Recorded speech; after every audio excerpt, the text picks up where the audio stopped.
នាំឲ្យកាលពីឆ្នាំ2023កន្លងទៅកម្ពុជានៅក្រោមកិច្ចសហប្រតិបត្តិការយោធាទ្វេភាគីជាមួយមហាអំណាចចិនបានដំឡើងខែលការពារមីស៊ីល KF-1C ជាលើកដំបូងក្នុងប្រវត្តិសាស្ត្រវិស័យការពារជាតិរបស់ខ្លួន KF-1C មានឈ្មោះពេញហៅថា Kaisan-1C ដែលជា model សម្រាប់នាំចេញទៅក្រៅប្រទេសអភិវឌ្ឍចេញពី model ចំនួនមុនហៅថា KF-1A ខណៈឈ្មោះសម្រាប់ប្រើក្នុងវិស័យការពារដែនអាកាសរបស់មហាយៈចិនគេស្គាល់ថា HQ-12 ជាប្រព័ន្ធការពារមីស៊ីលទាំងរយៈចម្ងាយមធ្យមនិងរយៈចម្ងាយឆ្ងាយ HQ-12 ឬ KF-1 បានចាប់ផ្ដើមអភិវឌ្ឍជាដំបូងអំឡុងទសវត្សរ៍ឆ្នាំ1980ដោយឧស្សាហកម្មទីអវកាសគ្រប់គ្រងដោយរដ្ឋចិនឈ្មោះថា Jingnan Space Industry ឬ Base 061ហើយបានបាញ់សាកល្បងជាលើកដំបូងនិងទទួលបានជោគជ័យពេញលេញនៅអំឡុងឆ្នាំ1989ហើយបានបន្តស្រាវជ្រាវអភិវឌ្ឍបញ្ចប់នៅឆ្នាំ1994 នៅអំឡុងឆ្នាំ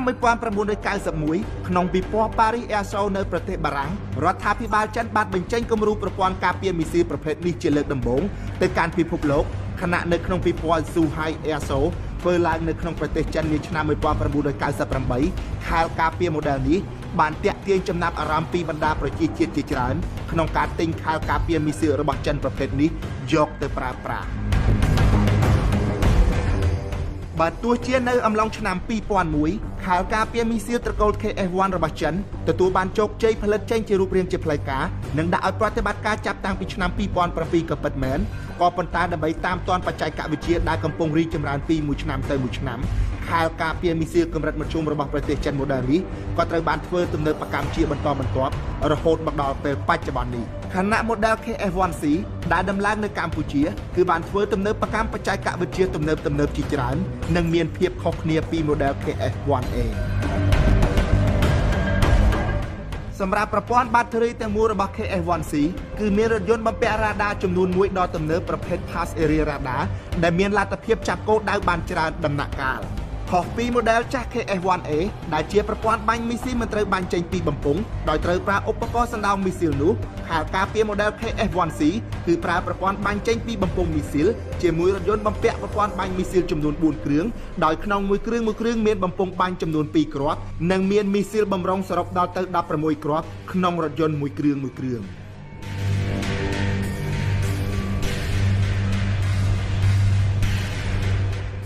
ក្នុងមួយបាតេរីរបស់ KF-1C ក៏មានរថយន្តសណ្ដោងម៉ាស៊ីនផ្ទុកថាមពលសម្រាប់ប្រតិបត្តិការនិងរថយន្តដើរតួជាមជ្ឈមណ្ឌលគ្រប់គ្រងនិងបញ្ជាផងដែរដោយឡែកសមត្ថភាពរបស់វាឯនេះវិញ KF-1C អាចបាញ់គោលដៅក្នុងរយៈចម្ងាយរហូតដល់50គីឡូម៉ែត្រនិង25គីឡូម៉ែត្រទៅលើអាកាសជាមួយល្បឿនកម្រិត Mach 3 ឬស្មើនឹង1200ម៉ែត្រក្នុង1វិនាទី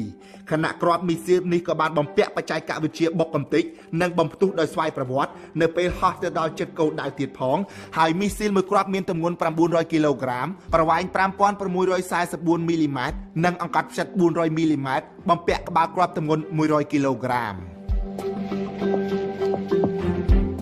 បើយោងតាមទីភ្នាក់ងារវាយតម្លៃសមត្ថភាពសពាវុធយោធាជុំវិញពិភពលោកគឺសមត្ថភាពរបស់ KF-1C ត្រូវបានគេអះអាងថាវាមានសមត្ថភាពស្មើទៅនឹងខែលការពាររបស់សហរដ្ឋអាមេរិក model MIM-20C Hawk ដែលជាខែលការពារជំនាន់ទី1នៃត្រកូល MIM Patriot Defense System ខណៈប្រព័ន្ធរ៉ាដាប្រភេទ 800 Pass Area Radar បំពាក់លើ KF-1C ក៏មានសមត្ថភាពស្មើគ្នាទៅនឹងប្រព័ន្ធរ៉ាដាដែលបំពាក់លើខែលការពារមីស៊ីលអាមេរិកប្រភេទ AN/MPQ-53 ដែលអាមេរិកប្រើប្រាស់ជាមួយខែលការពារត្រកូល Patriot ដូចគ្នាដែរ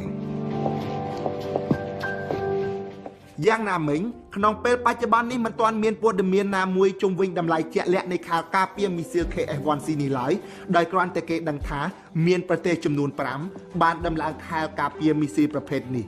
ប្រទេសទាំង5នោះមានដូចជាប្រទេសចិនទួរមេនីស្តង់ភូមាថៃនិងប្រទេសកម្ពុជា